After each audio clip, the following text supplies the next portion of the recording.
नमस्कार welcome to my YouTube channel जन्म पृष्ठार गपटिए आज गप बरदात्री देवी। महाकाली निकटरे अनेक कुनी कुनी देवी थांती।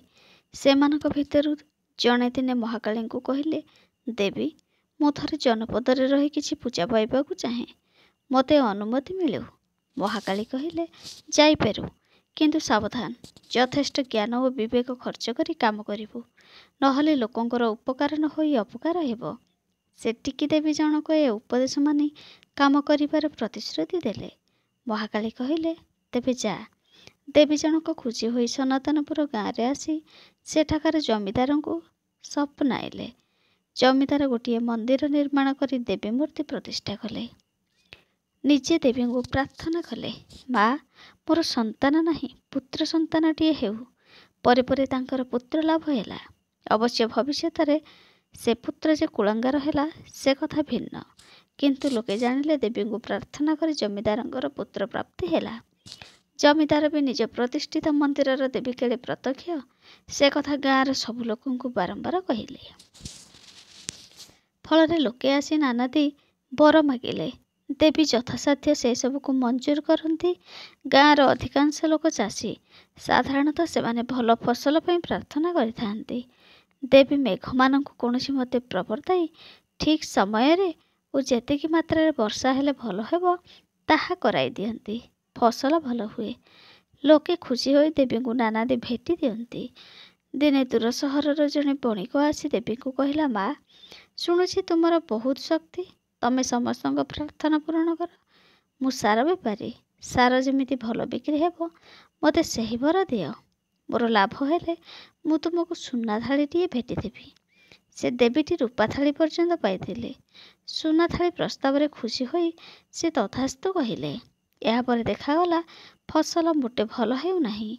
जमीर उर्वर शक्ति ह्रास होइछि भाबी लोके सार किनिबाकु लागिले। सार बेपारीर लाभ हेला। से देवी को सुना थाली देला। या परे परे आउ जने बेपारी आसी देवी को कहला, माँ मु कीटनाशक औषधर विक्रेता, मोर लाभ हेले मु तुमको सुना गिलासटिए देवी। किछि दिन पर फसल पोक लागिबार देखागला। लोके कीटनाशक औषध किनिले। बेपारीर लाभ हेला और से देवी को सुना गिलास देला। किंतु एसबू खटिबा भितरे फसल क्रमे खराब हेबाकु लागिला। सार न देले फसल भल हेला नाही। सब बेले सार उपरे निर्भर कले लोक माने एते पैसा केउठु पाइबे। कीटनाशक औषध जो प्रथम वर्ष जमिति पोक लागिथिले सब वर्ष पोक आहुरी अधिक लागिले। चाषी माने केते आउ औषध किनिबे। तापरे औषध किनु किनु टिकिए डेरी हेई गले पोक माने गछर पत्र डाल मूल सबु खाई सफा करि देउथिले। फसलर एसबू अवस्था देखि ग्रामर लोके विरक्ति होई ग्राम छाड़ी सहर को पळाइबाकु लागिले। पर वर्ष दिने गाँवर जड़े कृषक ता परिवार धरी सहर को चलिला। से थिला देवींकर विशेष भक्त।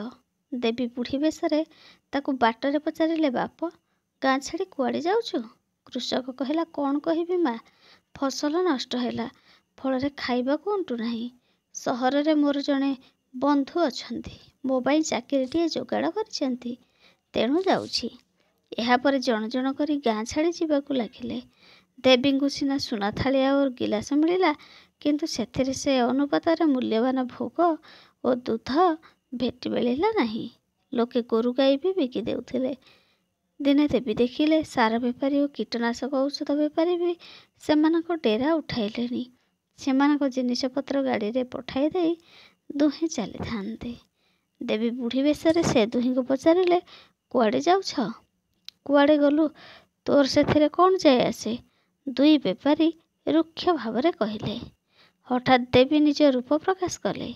दुहे डरी जाई तले प्रणाम करी उठी पड़ी कहले, माँ लोके गाँ छाड़ी चली जाउछंदी, आमठु सौदा करिबो किए? तेणु आमे अन्य गाँ को जाउछु। देवी निज भूल बुझिले। पुणी तांको इच्छारे जेमिति बिना कारण रे पोक हेउथिला और जमीरे सारा बिना भल चाष हेउनथिला, ठीक सेमिति बिना कारण रे चाषबास अति सुंदर भाव हेला।